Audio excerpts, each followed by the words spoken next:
প্রতি বছর ভাইফোঁটা হয়, এইবারেও ভাইফোঁটা হয়েছে। কিন্তু তোমরা বিশ্বাস করো, এই বছরের ভাইফোঁটাটা আমার কাছে একেবারে স্পেশাল ভাইফোঁটা।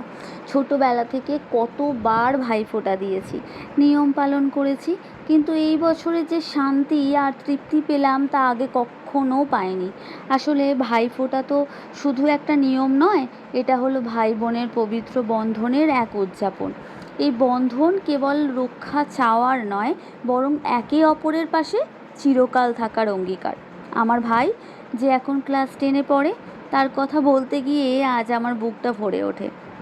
এই বয়সের ছেলেরা যখন ফোন নিয়ে নিজের লাইফে নিজে ভীষণভাবে ব্যস্ত থাকে, কে কী করছে না করছে একদমই দেখে না, সেইখানে আমার ভাই একদম সম্পূর্ণ অন্যরকম। তার মধ্যে আছে এক অসাধারণ পরিণত মস্তিষ্ক, এক গভীর ম্যাচিউরিটি, তার সাথে আছে সরলতা।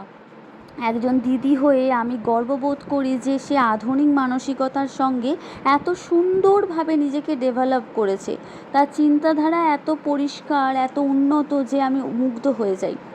এই বছর আমি ঠিক যেমন করে ভাইফোঁটা সেলিব্রেট করতে চেয়েছিলাম, ঠিক তেমনটাই হয়েছে। সব প্রপার নিয়ম মেনে নিষ্ঠা ভরে ফোঁটা দেওয়া হয়েছে। সত্যি বলতে এত বছর ধরে ফোঁটা দিয়েছি, কিন্তু এত নিখুঁত আর মন ভালো করা ভাইফোঁটা এই বছর প্রথম দিলাম। হ্যাঁ, দুপুরের খাওয়া দাওয়াটা না হয়নি। আমার ভাই কিছুদিন আগে খুব অসুস্থ ছিল, তাছাড়া আমারও কাজকর্ম ছিল, তার কারণে ভাইফোঁটাতে দুপুরবেলার খাওয়া দাওয়াটা হয়নি। সে একদিন হয়ে যাবে খন। কিন্তু আজ যেটা হয়েছে না, এই ভাইফোঁটাতে সত্যি কথা বলতে আমার মন ভরে গেছে। আমি শুধু একটাই ঈশ্বরের কাছে প্রার্থনা করব, যেন আমার ভাই সারা জীবন সুস্থ সবল থাকে, দীর্ঘায়ু হয়, আর এমনটাই যেন থাকে। এক সরলতা ভরা একটা নিষ্পাপ এত সুন্দর যেন ভাই সবাই পায়, আর বাকি যে সমস্ত ভাইয়েরা আছে তারাও যেন সুস্থ সবল থাকে। আমরা দুজন যেন সারা জীবন একে অপরের রক্ষা কবচ হয়ে থাকতে পারি।